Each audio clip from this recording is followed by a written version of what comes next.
Assalamualaikum warahmatullahi wabarakatuh. Semangat pagi, salam sejahtera, salam sehat untuk kita semua. Salam perspektif. Seleksi mandiri ini seperti yang video sebelumnya saya sudah menjelaskan bahwa jalur mandiri itu bukan jalur pembuangan. Dia bukan jalur sisa-sisa, tetapi juga merupakan jalur yang disiapkan secara resmi oleh perguruan tinggi negeri agar anak-anak calon mahasiswa yang terbaik bisa juga menikmati fasilitas pendidikan yang ada di perguruan tinggi negeri. Bahkan sebenarnya ada beberapa jalur, diantaranya jalur prestasi akademik dan non-akademik, itu juga berlaku di jalur mandiri. Saya pada video kali ini akan menyampaikan ringkasan atau intisari dari Surat Edaran Komisi Pemberantasan Korupsi nomor 9 tahun 2023 yang sedasar dengan Peraturan Menteri Pendidikan, Kebudayaan, Riset dan Teknologi nomor 62 tahun 2023 tentang penerimaan mahasiswa baru, program diploma dan program sarjana dan sarjana terapan. Dalam Permendikbud itu dinyatakan bahwa pelaksanaan tes mandiri harus bebas dari konflik kepentingan dari penyelenggara perguruan tinggi. Sahabat perspektif yang saya muliakan, tentu saja semua perguruan tinggi hari ini berkomitmen untuk melaksanakan seleksi mandiri ini dengan transparan, akuntabel, dan tanpa konflik kepentingan. Tahun 2023, Komisi Pemberantasan Korupsi mengeluarkan surat edaran. Ada 7 hal yang diatur dalam surat edaran itu sedasar dengan Peraturan Menteri Pendidikan, Kebudayaan, Riset dan Teknologi nomor 62 tahun 2023. Yang pertama itu adalah terkait dengan kuota penerimaan mahasiswa baru. Dalam surat edaran ini dinyatakan dengan jelas bahwa sebelum pelaksanaan tes mandiri itu dilaksanakan oleh perguruan tinggi negeri, itu harus menyampaikan kepada halayak, terutama kepada para calon mahasiswa baru, kuota penerimaan masing-masing jalur mandiri pada perguruan tinggi negeri yang bersangkutan. Karena apa? Ini penting buat masyarakat untuk mengetahui berapa banyak yang akan diterima pada satu program studi. Namun harus dipahami juga oleh masyarakat kita bahwa dalam materi muatan Permendikbud 62 2023 itu jelas dinyatakan bahwa ketika satu jalur itu ada yang tidak mendaftar ulang atau tidak melakukan registrasi, maka itu bisa dialihkan ke jalur mandiri dengan tentu ketentuan dan syarat berlaku.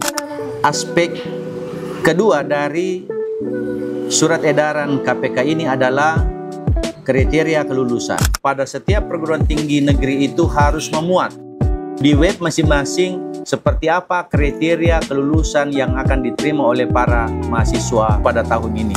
Yang ketiga adalah afirmasi. Jadi afirmasi itu adalah memberi kesempatan kepada perguruan tinggi untuk menentukan, misalnya mereka akan menerima calon mahasiswa baru dari daerah 3T.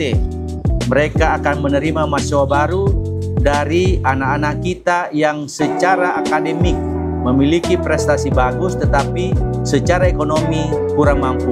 Kemudian selanjutnya adalah aspek yang kita sebut dengan iuran pengembangan institusi, IP, yang versi dulu disebut dengan uang pangkal. Perguruan tinggi sebelum melaksanakan tes mandiri di web atau laman resmi perguruan tinggi negeri itu harus bisa menyampaikan berapa iuran pengembangan institusi yang harus dipenuhi oleh para mahasiswa baru ketika dinyatakan sudah lulus. Aspek lain yang diatur dalam surat edaran ini adalah pelaksanaan tes mandiri itu harus dilaksanakan sebisa mungkin dilakukan digitalisasi jalur mandiri. Ini untuk memberikan ruang kepada masyarakat untuk melihat dan memotret bahwa pelaksanaan jalur mandiri itu berdasarkan ketentuan dan berdasarkan teknologi yang dimiliki oleh perguruan tinggi negeri itu. Kemudian aspek yang lain adalah penentuan kelulusan. Setiap mahasiswa yang mengikuti seleksi mandiri itu diberi kewenangan kepada perguruan tinggi negeri menentukan kelulusannya. Dalam rambu-rambu surat edaran ini disampaikan bahwa penentuan kelulusan itu harus dilaksanakan secara kolektif, tidak dilaksanakan secara individu, tidak dilaksanakan secara berkelompok, tetapi harus kolektif dalam postur sebuah perguruan tinggi negeri, mulai dari rektor, wakil rektor, dekan, dan tentu tim-tim yang terkait dengan pelaksanaan jalur mandiri itu. Dan yang terakhir adalah surat edaran ini yang mengharuskan setiap perguruan tinggi negeri harus membuka kanal pengaduan. Artinya apa?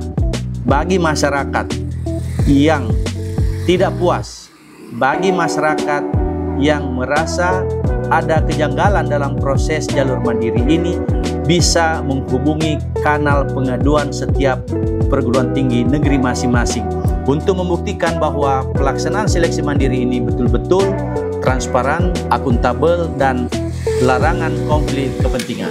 Sahabat perspektif yang berbahagia, kalau kita cermati dengan keluarnya surat edaran KPK nomor 9 tahun 2023 yang kemudian juga melahirkan Permendikbudristek 62 2023, itu berarti bahwa pelaksanaan seleksi jalur mandiri ini dilaksanakan betul-betul berdasarkan rule of the game pelaksanaan jalur mandiri itu. Saya berharap para calon mahasiswa baru itu kemudian bisa memanfaatkan kesempatan seleksi mandiri ini untuk menjadi mahasiswa pada perguruan tinggi negeri favorit dan prodi favorit di tempat masing-masing.